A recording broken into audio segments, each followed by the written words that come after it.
Bashi Channel, November 3rd, 1944, 3:19 a.m. No orders.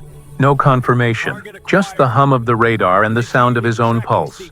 In the darkness between Luzon and Formosa, Lieutenant Commander Elias Ward did the unthinkable. He fired without command. By dawn, 22 men would be alive because of it, and he would face court-martial. The ocean that night was pure black glass. A line of 8 ships crept north under blackout. Tankers, freighters, a single hospital ship. Their wakes glowing faintly in the mist. 4 destroyers guarded them, running silent. Radars sweeping like invisible searchlights across the void. Aboard the USS Preston, DX-412, Ward leaned over the scope, its green light carving hollows into his tired face. The bridge was red-lit, hushed, the only sound the faint mechanical heartbeat of the radar. Each sweep painted the world in brief, ghostly flashes, a map of echoes and uncertainty. Preston led the convoy. Every sailor aboard knew what that meant. First to detect, first to die. The Bashi Channel had swallowed ships before. Tonight it felt alive again, thick with unseen watchers. Below deck, the men moved like sleepwalkers. Coffee cups rattled. Someone muttered a prayer to no one in particular.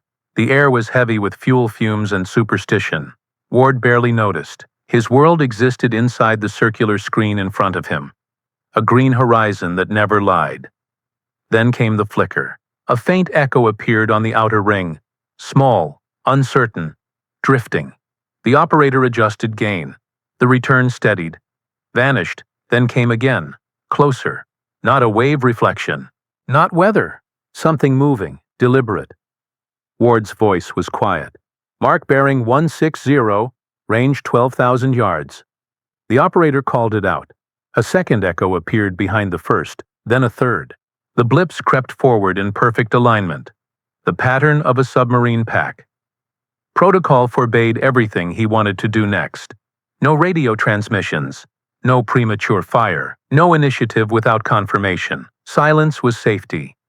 The doctrine of survival. But silence could also be suicide. He turned toward the lookout. Visual contact? Nothing, sir, came the whisper. Just fog. Ward looked back at the radar. 3 echoes closing fast. The convoy astern carried 500,000 gallons of aviation fuel. One hit would ignite the sea itself. He felt the weight of that knowledge settle in his chest like a stone. The operator glanced up. Sir, range now 10,000. The words hung in the still air. Every man on the bridge could feel the invisible line narrowing between hunter and hunted. Ward lifted the transmitter, thumb resting on the send key. To break silence meant insubordination. To obey meant death. For a long second he listened to the low electric hum of the radar. Steady, relentless, almost human. By 3:19 a.m., Ward exhaled. Combat ready tubes 1 through 4. Target bearing 160. Below decks, gyros spun, machinery locked. The torpedo crew stared at one another, waiting for a command that might end their careers or save their lives. Above, Ward's silhouette stood motionless against the glow of the scope. Outside, the sea was empty and alive. The echoes grew sharper, closer. The radar pulsed once, twice, then held steady. Ward lowered his hand toward the firing key. The world waited. In the black silence of the Bashi Channel, courage and defiance became the same thing. 3:19 a.m. The Bashi Channel was silent except for the heartbeat of the radar. Inside the bridge, green light rippled over sweating faces. The destroyer moved through mist so dense it looked solid, every vibration of the hull magnified by fear. Ward stood motionless, headset pressed tight against his ears, listening to the static between worlds. The echoes were still there, 3 bright ghosts sliding across the scope. Their bearing was constant, their range shrinking. The operator's voice was barely above a whisper. 10,000 yards, closing steady. Each number was a countdown. Each sweep of the antenna, a sentence waiting for its verb. Ward checked the plotting board. The convoy's tankers stretched miles behind him, lumbering through the dark. He pictured them as targets on someone else's radar, their outlines glowing like ripe fruit in a hunter's sight. The logic of the sea was simple. Whoever saw first, killed first. A faint tremor ran through the deck, waves reflecting from something large ahead. The sonar man called up from below. Possible propeller beats. Bearing 158. No one breathed.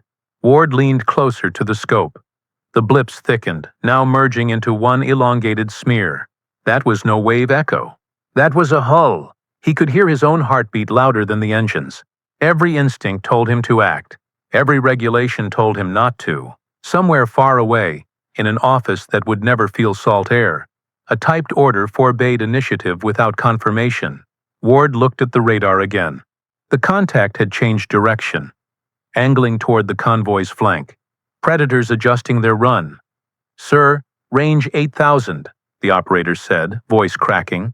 Ward's knuckles whitened on the railing. He opened the voice tube to combat. "Stand by torpedo control." The response came faint and uncertain. "Standing by, aye." Below, machinery stirred, gyros spinning, hydraulics sighing awake like sleeping beasts. Another sweep. The target split again. Two distinct returns now, pacing each other. A textbook wolfpack formation. Ward swallowed. "Plot course intersection at 6,000 yards, he ordered. The plotter scratched with grease pencil on the glass board, tracing converging lines of light. "Recommend evasive maneuver?" the exec asked quietly. "No," Ward said. "If they haven't seen us yet, we're still ghosts." His tone was calm, but his eyes never blinked. The radar's hum deepened, distorted by atmospheric moisture. The operator adjusted gain, and for a split second the scope cleared. A perfect image appeared. Two elongated blips, steady, symmetrical, heading straight for the convoy's heart. The room froze. Ward's mind split in two. One side measured bearings and angles. The other saw faces. The men asleep in bunks. The engine crews beneath decks. The tankers heavy with fuel. Every choice from this second forward would live in their bodies or their graves. 5,000 yards, whispered the operator. "They're locking in."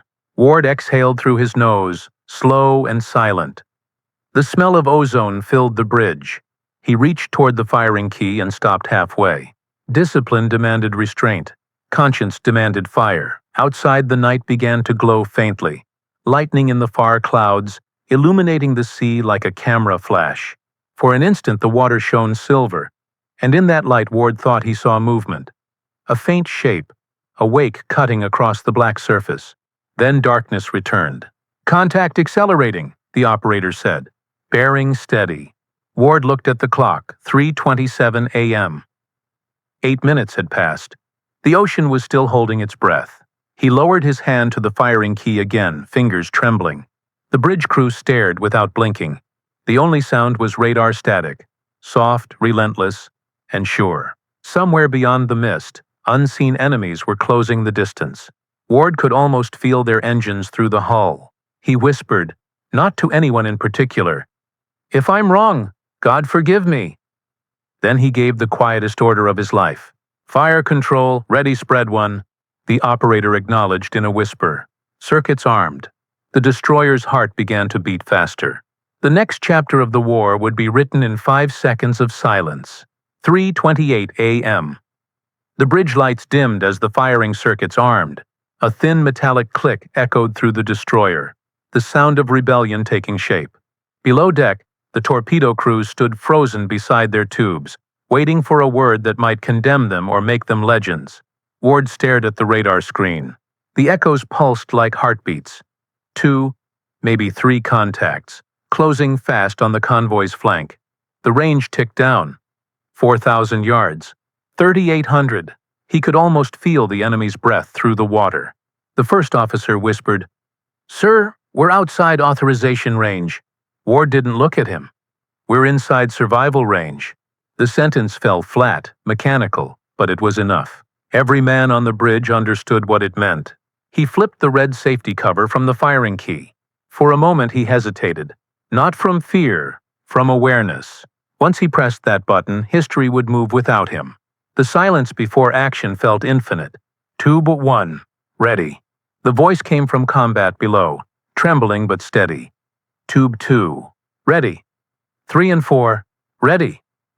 Each report was a drumbeat in the dark. Ward gave one last look at the radar. The enemy blips were now within 3,000 yards. Inside torpedo range, outside forgiveness. The operator's hand hovered over the dial, waiting for a nod. Ward whispered, "Fire 1 through 4. The sound was almost gentle. A dull thump as compressed air ejected steel into water. The destroyer shuddered, then steadied. 4 trails of compressed bubbles sliced forward into nothingness. No one spoke. No one breathed. The radar screen flickered as interference from the launch washed over it, like ghosts leaving the ship.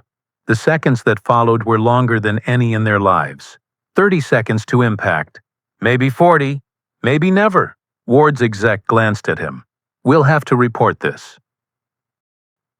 Ward nodded slowly. "If we live, we will." The bridge went dark as Ward ordered the crew to kill all running power.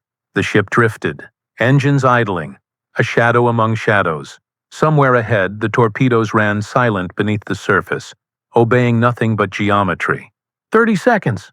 The radar returned, cleared of interference. The echoes were still there. Same bearing, same range. No explosion. No confirmation. Ward felt the bottom of his stomach drop.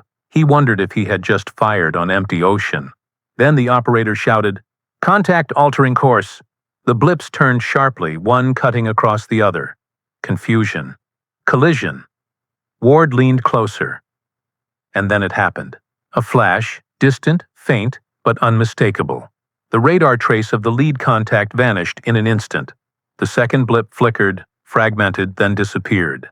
A low vibration rolled through the hull. Not from their own engines, but from somewhere far ahead.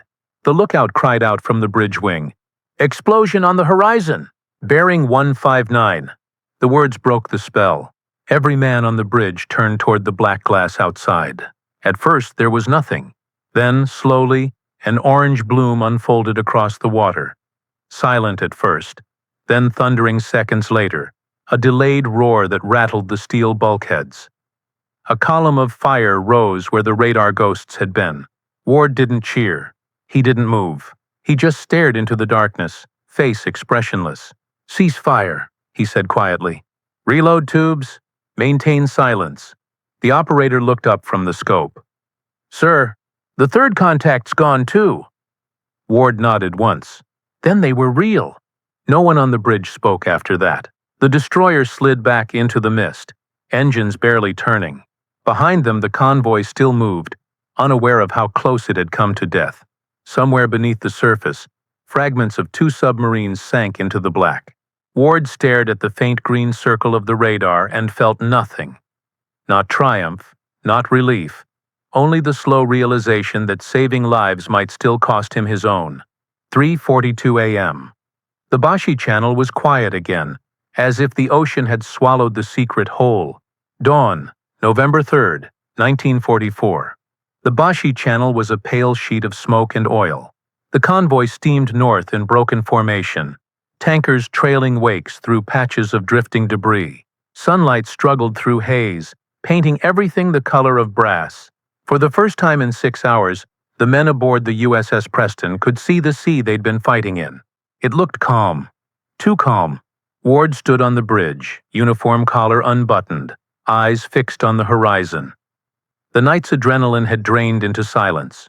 Behind him, the radar screen glowed faintly, still sweeping its endless circle, still showing nothing. Every echo had vanished. Enemy, friend, phantom alike.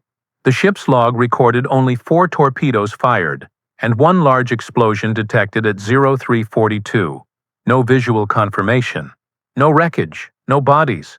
Just an entry in ink. Contact presumed destroyed. The radio officer approached quietly. "Sir, Fleet Command requesting after-action report." His voice carried both fear and admiration, the tone of a man who'd watched mutiny disguised as courage. Ward nodded. "Transmit under code silence. No voice traffic." He spoke automatically, more to himself than to anyone else. The message went out in bursts of Morse, carrying his confession across hundreds of miles of sky. Enemy contact engaged without orders. Convoy intact. No casualties. Awaiting instruction. Minutes passed. Then, Static cracked through the receiver, followed by a single coded reply. The operator decoded it twice to be sure. He handed the slip to Ward without a word. The message read, "Hold fire for discipline." Ward stared at the paper until the ink blurred. It wasn't a reprimand. It wasn't praise. It was a verdict wrapped in restraint. An admiral's way of saying you're right, but you're wrong. The executive officer broke the silence. "Sir, they'll convene aboard." Ward folded the slip into his pocket. "I know." Below decks, the crew whispered fragments of rumor. Some said they'd hit a submarine. Others believed they'd fired on shadows. A few called Ward reckless. Most called him lucky. No one called him wrong. Not allowed. By afternoon, a dispatch plane from command intercepted the convoy and dropped sealed envelopes onto the deck, one for each escort captain. Inside the Preston's envelope was a single sheet of orders. Proceed to Leyte for debrief. Maintain radio silence. Turn command log over to naval intelligence.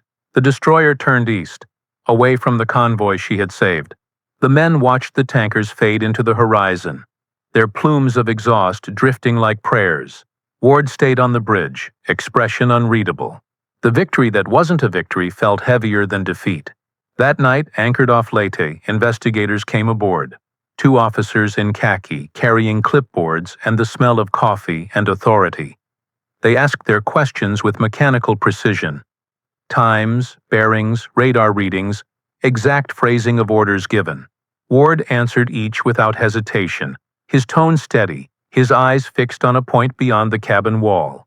"Did you receive authorization to engage?" "No, sir." "Did you confirm the enemy visually?" "No, sir."